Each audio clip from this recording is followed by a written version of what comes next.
আল্লাহ বলছেন, ও বিশ্বাসীরা সত্যবাদীদের সাথে থাকো, ভালো মানুষের সাথে থাকো। যুবকেরা, বন্ধু নির্বাচনে যদি ভুল করো জীবন বরবাদ হয়ে যাবে।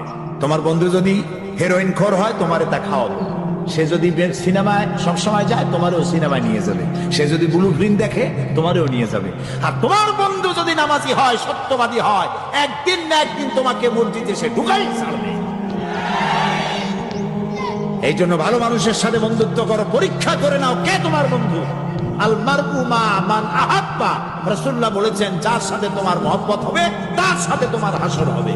এখন যুবকেরা, তোমরা কি চাও মদখোর, জেনাকার, বদমাশ তাদের সাথে তোমার হাসর হোক? তা কি চাও? সেই জন্য ভালো মানুষের সাথে, যারা নামাজি, দিনদার, পরেজগার, সত্য কথা বলে, ভালো মানুষ যারা, তাদের সাথে থাকো। আল্লাহ তোমাদের ভাগ্য ভালো বানায় দিবেন। আমাদের দেশ ভালো হবে, ইনশাআল্লাহ হবে।